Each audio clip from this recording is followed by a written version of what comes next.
Why can't they get it right? Because they keep making this writing mistake, and it's costing them a potentially great Mortal Kombat film adaptation. I've played a couple Mortal Kombat games. It's one of the few games I have played, but I'm not familiar with the lore as much as other fans might be. So I am once again coming at this from a cinema vigilante lens. I'm going to analyze why Hollywood is so shit at making video game movies, especially when it comes to Mortal Kombat, okay? Now, Mortal Kombat 2021, honestly, the trailer was badass, but the movie itself was a pretty big disappointment. Not only were the effects lackluster, but the story itself, some of the characters that we're gonna get to, a lot of it was just very mid, okay? I don't really like it that much better than the 1995 Mortal Kombat. In fact, there's parts of that movie that I like better than the new one, to be honest with you. And that's saying a lot, because that movie itself wasn't that great, okay? It wasn't. I'm a fan of it. I loved it as a kid, but 1995 Mortal Kombat is not that great a film. Now, the problem is Mortal Kombat itself, as a concept, is antithetical to the idea of making one film that's a good solo story, because you have so many goddamn characters that people want to see done right, with so many subplots and so many storylines, all leading to a culmination event. And it's not like Marvel, where you have 11 years worth of movies building up to the Infinity War culmination event. No, this is like, it's a freaking tournament. Now, what Hollywood's usual approach was hyper-focus on 2 or 3 main protagonists. Make everyone else a supporting character, and that's what they did with the first Mortal Kombat, to the point where these were the only 3 contestants in the tournament, almost, it felt like. But the problem is, if you're going to do this, your freaking characters need to be written well, need to be interesting. Most of these Mortal Kombat movies don't do that. In fact, most video game adaptations that suck don't do that. Let's take the first Mortal Kombat film. I enjoyed it a lot as a kid. I still can enjoy parts of it now, but its characters are very lackluster, except for Raiden. Raiden's so badass. I love Raiden in the first Mortal Kombat film. But everyone is alright, they're mid. Liu Kang, he has a good story. He's avenging the death of his brother, trying to kill Shang Tsung. It's an emotional one, but the problem is him as a character is very underdeveloped. He's not that interesting. He's not written that well. He is what he is, okay? Johnny Cage is great in this. Johnny Cage is my favorite part of this movie. I think he has the best action scene of the film when he fights Scorpion. He's the one that kind of makes the trio what it is in this film. He's the heart and soul of the film in many ways. Sonya sucks in this. She's got like one face the entire film. There's nothing to her. She just wants to beat Kano. After she does beat Kano, her character becomes like worthless. I don't even know what the hell she does in this movie. She's the most forgettable of the 3. Kano is awesome for like the 5 seconds he's in the film. The problem I see in this film is, if there's no action going on, the film doesn't know what to do. The pacing just falls off a cliff. Enter the Dragon had pretty much the same plot, but did it way better, alright?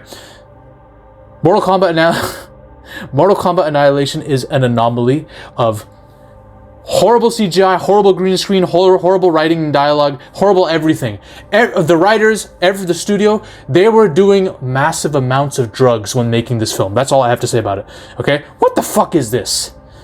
Tekken. I'm gonna add Tekken in here. It's not a Mortal Kombat film, but it's similar. Very similar kind of movie concept with similar problems. Your characters are shit. Jin is terrible. He's underdeveloped, okay? Annoying as fuck. He's a shit version of what he was in the video game. It's very hard to adapt this kind of tournament style thing as a movie. This is proof of it, right? She's great though. Kelly Overton's always good, all right? I'll take her in any movie. He can fight me all day long. I will lose on purpose to you, Kelly, I promise. Now, Mortal Kombat 2021. Sonya, I like her a lot more. I love her actress in this. But the thing is, she's an exposition dump. That's her freaking character. Besides that, she doesn't have a lot to do. She has a relationship with Jax, sure. Jax is cool. I like Jax a lot. I wish we got more of him. The CGI for his arms is really shit, though, at times. Liu Kang is pathetic. Liu Kang's a disgrace in this, I'll be honest. Listen. He's kind of just the dude who says mystical shit and then leaves. Be a bottom feeder level version of what he could be, just because he's supporting the main guys. Let's talk about the main guys. Kano is the main character of this film, in my opinion, alright? He's the best. He steals every scene he's in.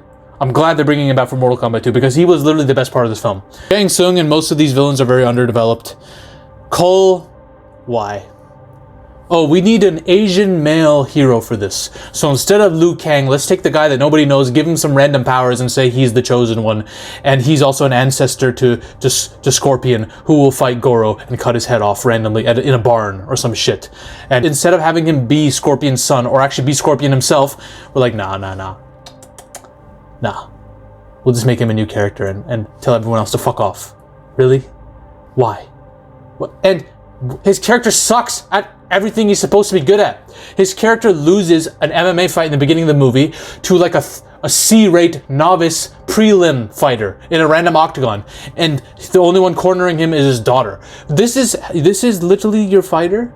This is a guy I'm supposed to believe will fight Sub-Zero? Come on, man. Now they're bringing Johnny Cage in for the next one. Let's see how it goes, but honestly, do we trust him? I don't know. Let's see. The first movie is literally just a setup for the main tournament. That's like one of the biggest issues with it. It's literally, okay, the first movie is just Shang Tsung ambushes the main heroes before the main tournament. That's what it is. Really? Let's keep things simple. Why the fuck can't this just be a movie? Well, I get it. We need to have a tournament with all our characters. I'm not saying don't have a tournament. I'm saying make these two the main thing. The opening scene of Mortal Kombat 2021 is one of the goddamn best. It's one of the best scenes in the film. Why didn't you just play off this? Make this a revenge story of Scorpion trying to fight the Sub-Zero. Go into their origin of how they were like brothers in the same clan once and he betrayed Scorpion, right? And then killed his family, wants to raise his bloodline. This is such a heated rivalry. Why don't you go into it? And the Scorpion comes back from the Netherrealm to take vengeance upon Sub-Zero. Maybe enters into a goddamn tournament to do it, right? Maybe that's how you can get into it. And they are like the final culmination fight. Why don't you just do that? Why the fuck are we putting in Cole and all this shit? I would love for this to be a separate story, right? So it's Scorpion who kills Sub-Zero, right? And then have this, your trio, Johnny Cage, Liu Kang, and Sonya, as joining a tournament as a separate story, all right? Have these two separate Mortal Kombat tournament stories happen, and then the third movie is them all joining together in like the Avengers Infinity War of it all against Shang Tsung, who's like the Thanos. Why the fuck don't you just do that? 3 movies. You're already trying to do a trilogy. Just make it 3 separate movies. People are going to watch no matter what. People are going to watch a Sub-Zero versus Scorpion movie. People are going to watch a Johnny Cage and Liu Kang and Sonya. And people are going to watch all of them fight Shang. That's going to build up so much damn hype. Realistically, Mortal Kombat should be a TV show. I'm pretty sure they tried to do one live-action TV show at one point, or a low-budget one, but something happened. They failed, right? Didn't they do one? Michael J. White was supposed to be in there or something? I remember this. But let's take this as it is, with what they've done with the first 2021 movie.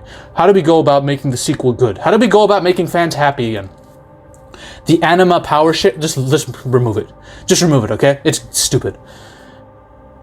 The opening scene, you need to restore balance to the universe by making Liu Kang a good character again, okay?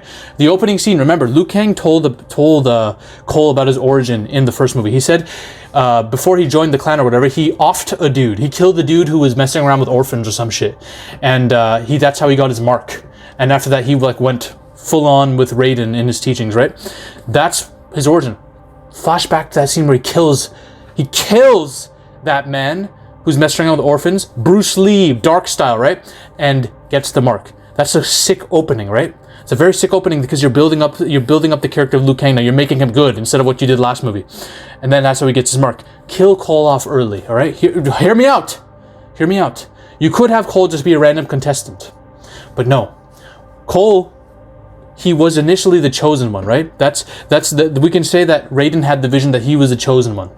But the problem is, Shang Tsung comes in and kills him so that timeline never happens. And this messes with all the visions and plans that Raiden put in place. And guess what? Liu Kang was the one who was supposed to be defending Cole, and he failed to save him.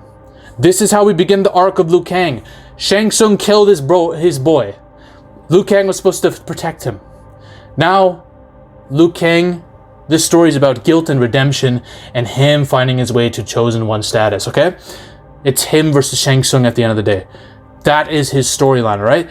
We're bringing in Johnny Cage as a very good supporting character, a veteran actor who is underestimated throughout this. He is going to clash heavily with Liu Kang because Liu Kang has a very personal, emotional journey in this, right? Whereas Johnny Cage is not really taking anything seriously at first, right? This builds tension within their characters, but also adds to their chemistry, giving us our big trio. The trio that the 1995 at least got this part, right? They had a trio, right?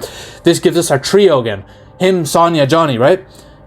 And we don't need to make Sonya the exposition dump in this, right? Kitana, the adopted daughter of Shao Kahn, she coming down, she, one, acts as a potential love interest for Liu Kang, but she also can tell them about what's the consequences of this tournament are. Shao Kahn will freaking rain down hell if they lose or something, right? She is perfect for this. This is how you do it. You're building up relationships here. Johnny Cage, Liu Kang, all this, and then her coming in. You're building up Liu Kang's arc and all the relationships that make us care about these characters. Again, with his visions.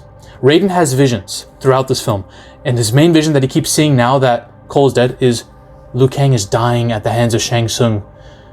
And because of this, Outworld invades Earth. He sees a dystopian wasteland that Earth becomes as a result of this. This causes fear and doubt in his mind about his contestants.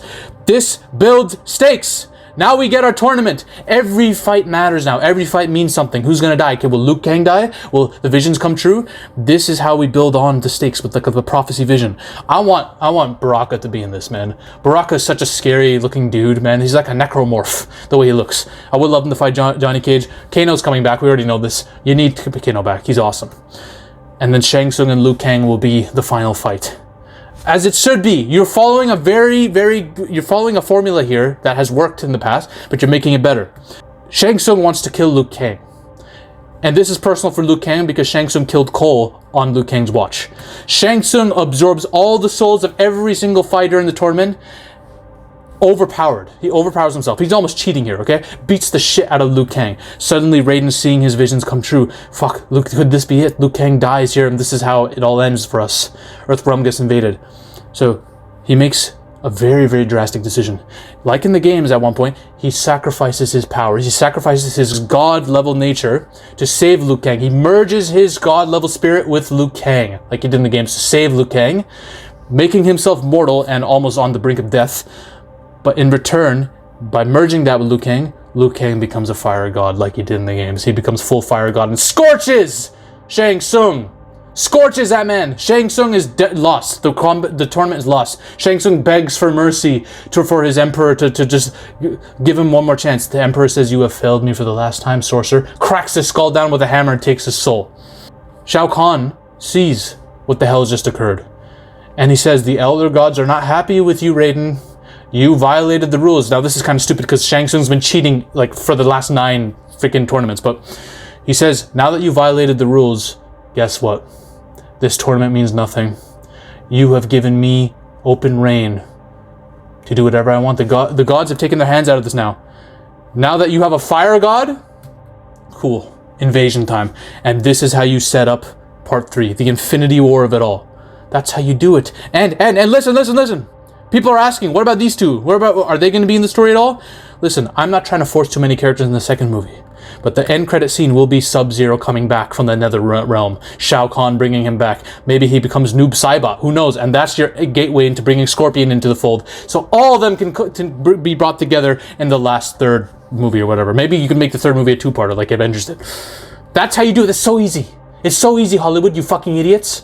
Did I cook? I'm not a gamer, so I don't know if the lore makes sense. Maybe people are cringing at the fact that one of my guys becomes a god in the second movie, but listen, that's how I would do it, okay? If you want to know how Resident Evil should properly be adapted as a movie, because Hollywood keeps getting it wrong, watch this video here. Ladies and gentlemen, we are on a mission to take over Hollywood. But the army must keep growing. If you want to suggest video topics to me, or talk about your favorite movies or favorite film theories in a community with like-minded individuals, join the Zafy Discord now. Link is in the description and the comment section as well. Join us. This movement is just beginning.